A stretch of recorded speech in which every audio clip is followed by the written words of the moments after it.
Hi, thank you for listening today. My name is Estelle Williams, and I am the host of Conquering the Leadership Paradox, an online leadership summit where we bring experts together to share their best strategies to help you boost team productivity, reduce stress, and accelerate company growth.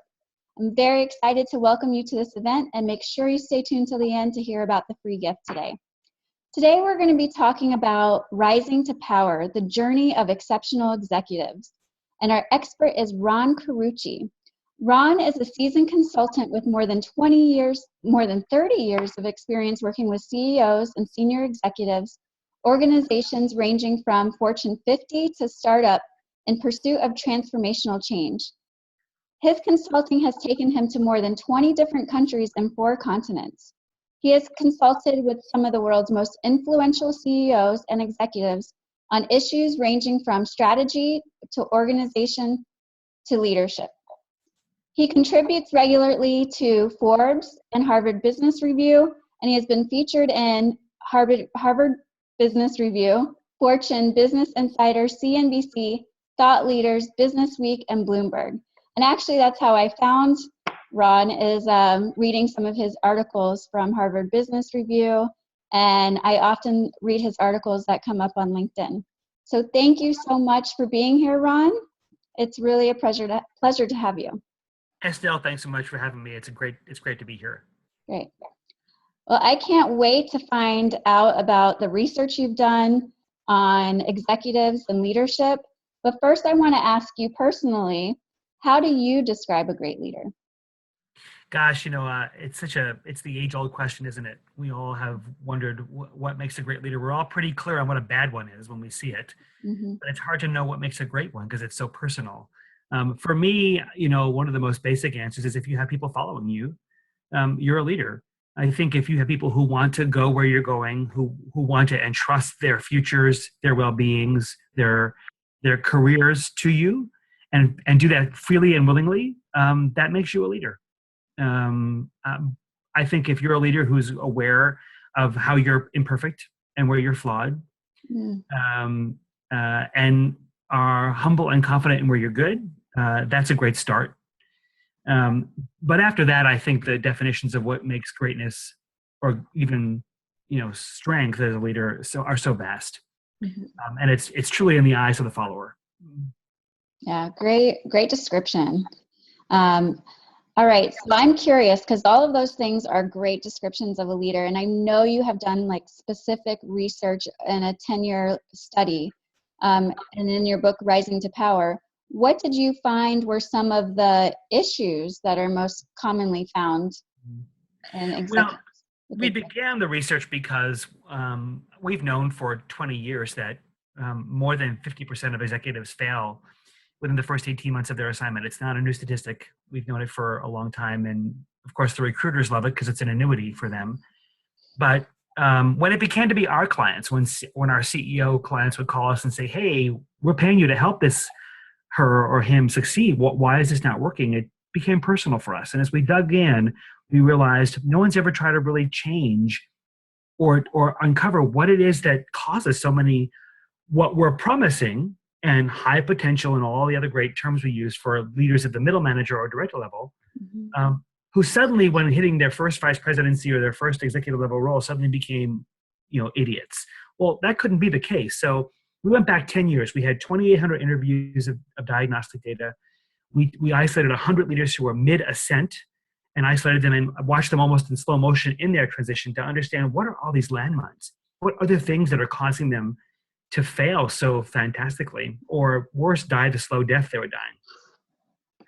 What we found was pretty astounding. And I guess our conclusion was, wow, it's a wonder any of them are succeeding, given how many roadblocks and how many obstacles organizations put in their way to help them succeed. And so if you can survive the ascent up to a senior role, that's half the battle. Then, of course, thriving while you're in the role is a whole other battle. But even getting to stick the landing is hard. So here's an example. When we recruit executives, if you watch the interview process, you'll often hear questions from the hiring executive or the HR person. Oh, I see on your resume you've turned around the supply chain before. That's what we need. Or, my gosh, look at all this great stable of brands you need. We need brands built. Or, gosh, you've built a whole sales force before. We need a sales force built. So in the immediate comparison to someone's track record and the association of your own needs, you've set the first seed of failure up. Because you've now told the person, you have a formula, you have a recipe, we want you to apply it here. Well, it won't apply. It doesn't matter how many times you've done it before, you haven't done it here, in this context, in this culture, in this set of needs. And so what you skip past is the notion that this context has to transform you as much as you have to transform it. And if you come in as the savior and slap on your recipe, of course it's going to resist. And so we've all seen it, executives. And then of course there's the classic, well, they just were a bad fit. Mm. And we've all seen executives come in with the best of intentions to help live out what we call the myth of the mandate, right? What they believe they were charged to come in and do. And of course, they all have eager needs to want to succeed and prove themselves, so they come in charging hard, failing to completely understand and study the context in which they're trying to influence. And instead of reaching back for relevant wisdom from their past experience, they're reaching back for a formula. And of course, the harder they slap it on, the harder the environment resists, and then you have a collision path. And so that's just one example. We found dozens of those things along the process of ascent in flawed succession processes, in succession planning processes, in interview processes, in the lack of development and preparation for executive roles, in the inability of executives to let go of the middle of the organization they came from to learn to thrive in the higher altitude. So, it wasn't any surprise to us after we saw the landmines that only half or less were making it to the top and sticking once they were there. Yeah. That's very interesting. It brings me back to my HR days of when we were interviewing executives, and exactly what you said. It's you try to look at their past experience and see and assume that they're going to be able to do the same thing. But you're absolutely right. You can't just slap on a recipe. So I can see that being a failure. I wrote down that you said roadblocks. What were some other roadblocks that might come up? Well, so one example would be, what is the definition of onboarding? For many companies, it's a couple of weeks of lunches with other executives or go to your employee orientation, get your benefits package. But nothing much more than that. And good onboarding ought to take a year. It ought to be truly linking a new executive to their critical stakeholders, helping them establish those relationships and establishing those mutual aspirations for impact. It often means not preparing them for the context and the culture they're in. And yes, if there is some desire that executive is going to come in and influence some change, and in what case wouldn't that be the case? If you're bringing somebody in from the outside, especially, or certainly if they've risen up from the inside, there's some hope that they're going to advance some agenda or some strategy. And so how do you prepare them for the inevitable response from the organization when they try to lean in and create change? So, we often call this your diagnosis becomes an indictment. So the movie often looks something like, I start, the classic announcement of, I'm going to spend the first 90 days just listening. I'm going to just really get to know the organization. I'm not going to speak. I'm just going to learn. 2 weeks in, the CEO says, so where's your 100-day plan? And then there goes the learning. And then task forces get whipped up and, teams get formed and lots of dust gets kicked up to create the illusion of progress, and so much for learning. Well, as the executive starts turning over the rocks and finding, what they're finding, of course, they're shocked at, how have you people stayed in business? Or, oh my gosh, I can't believe but you didn't tell me it was this bad, and all those reactions. And of course, all those reactions are nothing more than a judgmental indictment of the loyal employees that have been there forever. And then the executive starts bringing in their friends and their consultants and whatever. So now you have the old against the new, and this warfare for defensiveness. And instead of figuring out how to blend the best of it, nobody knows how bad it is more than the people who've been there. Mm-hmm. So you're reminding them of how stupid they are. We actually had one executive say, "Wow, these people are just off the back of a turnip truck." It's just horrible, right? Right. And so we should prepare people. You're going to find some things that are going to shock you. Just get past it. And for goodness sake, don't show people you're shocked. And help them prepare for that, because typically it's a reaction of panic, not shock. I don't know if I can do this. I don't know if this is beyond my skill set. And so helping them prepare for the inevitability of discovering something they didn't expect to find and what to do in that moment when they find it. That's another one, a roadblock, is just a lack of preparation. Right. Yeah, very true. So in your studies and your experience, what do you find to be the areas that leaders should focus on if they want to be successful? So the great news is that in this study, because there were 50% that were succeeding, we isolated them. We figured out, well, let's separate the best of the best and find out what was it they did on the way up and once they got there that enabled them to be so effective and so successful. And the great news was we ran 99 statistical regression analyses of the data and of the research we had, just to be sure the recurring patterns we were seeing were in fact identifiable. And there were four. And in every analysis, these four rose to the top. And one was breadth. So these leaders understood that the full breadth of the organization, understanding how the pieces fit together. They understood they were going from playing first chair violin to being the conductor.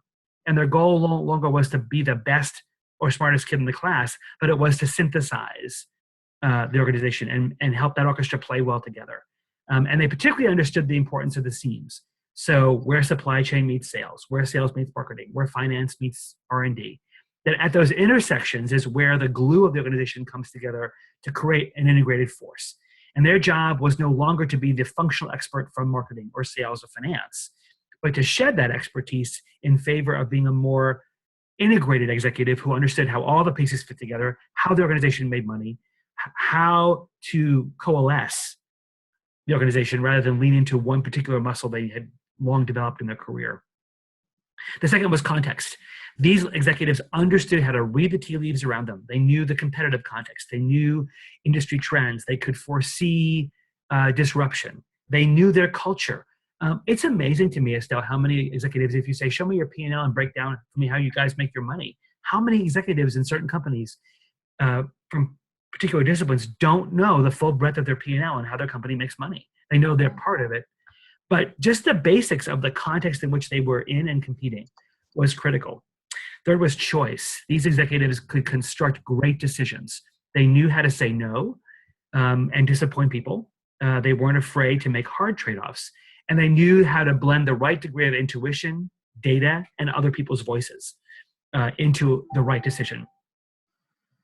And the last one was relationships. These people, every company has those executives that everybody wants to work for. They're regarded with loyalty. They're regarded as trustworthy. They're great to be around. They're inspiring. They're smart. They have high standards. And these executives had great relationships with direct reports, with peers, and with bosses. All 360 set of those constituents were fully loyal to and regarded by those they work with. So you look at those four things, you think, my gosh, well, that's Jesus, who's left. But the great news is, and we didn't want to say it. We didn't want to tell the world these are the four things but when we stepped back, we realized the executives we studied that were great at it had all learned it. They're all very learnable things. The time to learn them is not when you're given your first vice presidency job. The time to learn them is years before that. And if you prepare executives and emerging leaders in their early director level roles to prepare them to have breadth, context, choice, and connection, by the time they get to their first executive level reach, they're ready. So the great news is these are the things we identifiable can see that the world needs at the top of the house, and we can build them into leaders well before they get there. Yeah. Well, to me, Ron, those things don't seem all that complicated at all. Building relationships, making good decisions, knowing your business, being aware of yourself, they don't seem like such hard things. So where do you think leaders fall short? You know what was hardest, though, is you have to do all of them well. The leaders that we studied that were great didn't do 3 out of 4 well. They didn't do 2 out of 4 well, 1 okay, and 1 poorly. You have to do all of them well. Breadth, context, choice, and connection. And part of the reason I pushed our researchers to go back and do 99 regression analyses is because I thought, well, did any of them suck at even one of them? And the truth was, the B team and below, some of them did 3 of them extraordinarily well, even better than some of the exemplars. But if you do one of them poorly, or one of them even just to mediocre degree, you had some failure. Because each of them has a counterfeit, right? You can fake breadth, you can fake context, you can fake choice, and you can fake connection to some degree. Mm-hmm. And so the degree to which you can put your imposter syndrome aside and truly master those 4 things, that's the magic. It's having to do all 4 of them well. Yeah, good point.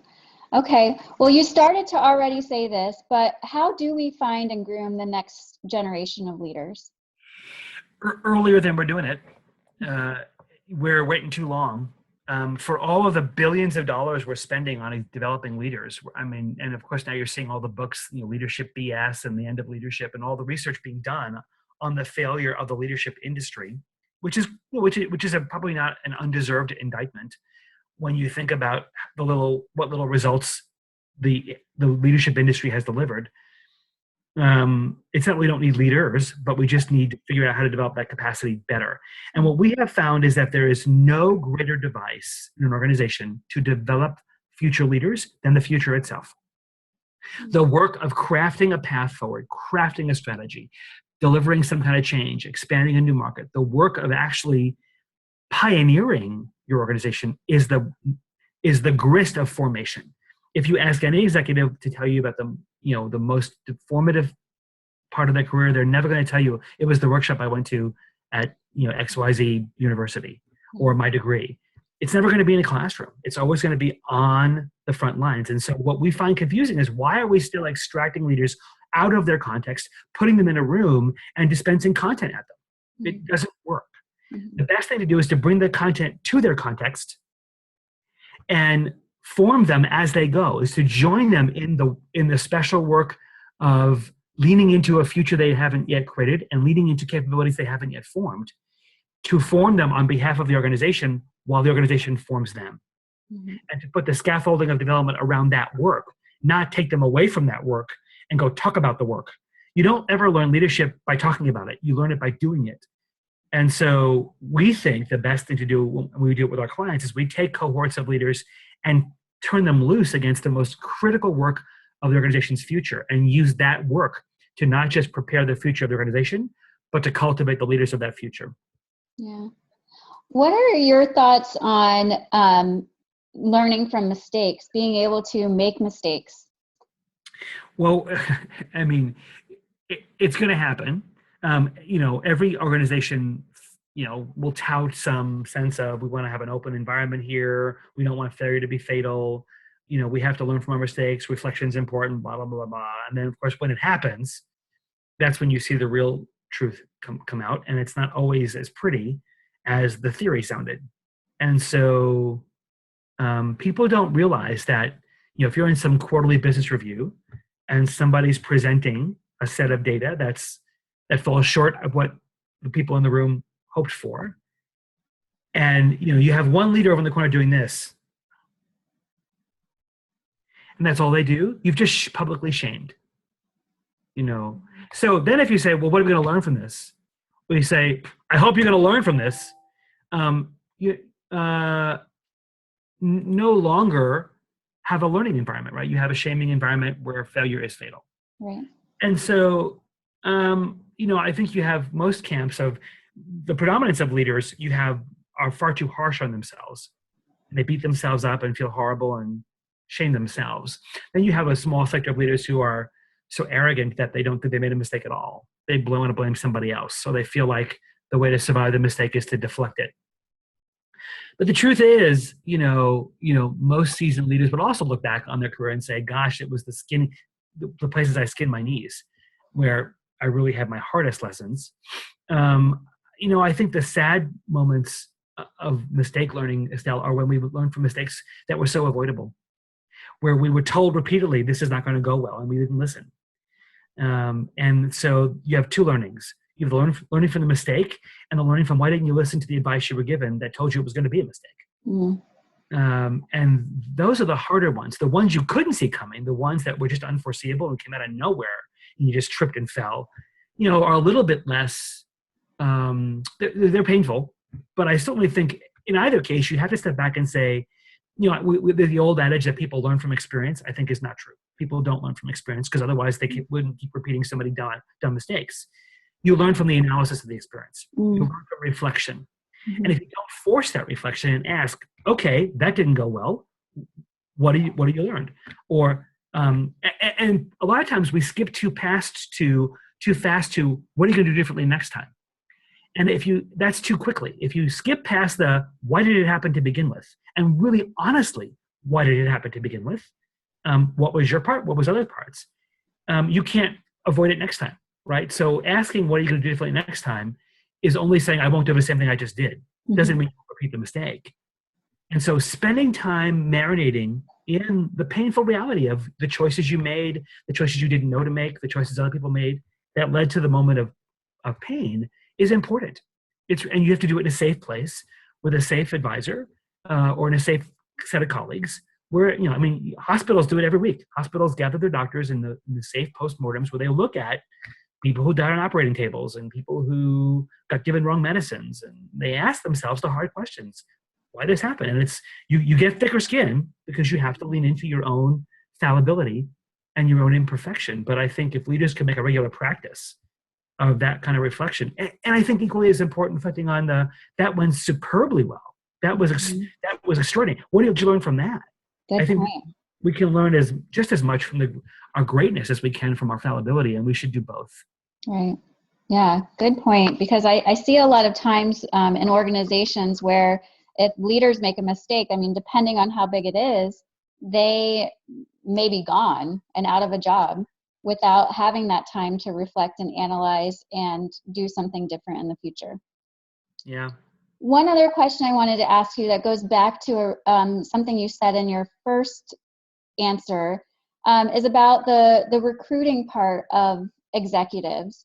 Do you have any advice for organizations or leaders or HR on what they can do better to find the right person for that executive role? Well, certainly I think it's the higher up you go, the more you ought to have a pool of leaders inside. I think we now know that the higher up the position, the greater the risk is to import somebody from outside. So certainly developing your cadre of leaders inside is critical. Sometimes you have no choice. You don't have the bench strength you need. I've never heard a CEO say to me, "Gosh, we have so much bench strength. We're so over serviced in leaders." So probably not going to be a problem anytime soon. But certainly, here's the first clue. When you've done your slates for your succession planning, if you have the same 5 names in 40 slates, it's a problem. Mm. And how often do we see the same people being regurgitated in the same, great, we have our succession planning full, we can go to the board with it now. Yeah. And they don't even ask the question, gosh, I see Bill Smith here 10 times. You going to clone him? What's going to happen here? Mm-hmm. And so cultivating a greater pool of people who want to lead and doing it earlier in the career, starting years before you need them, which is harder for many people, leaders, organizations to do. But that's the organization that will excel. Everybody looks at Google and some of the companies that are doing great things, but they truly are anticipating a future of leadership requirements and getting ready for it rather than waiting until there's a vacancy or a hole or a sudden deficit or somebody flames out and they have nobody and they tap the same old people or they go outside, which of course you're just heightening the risk. So prepare early and often.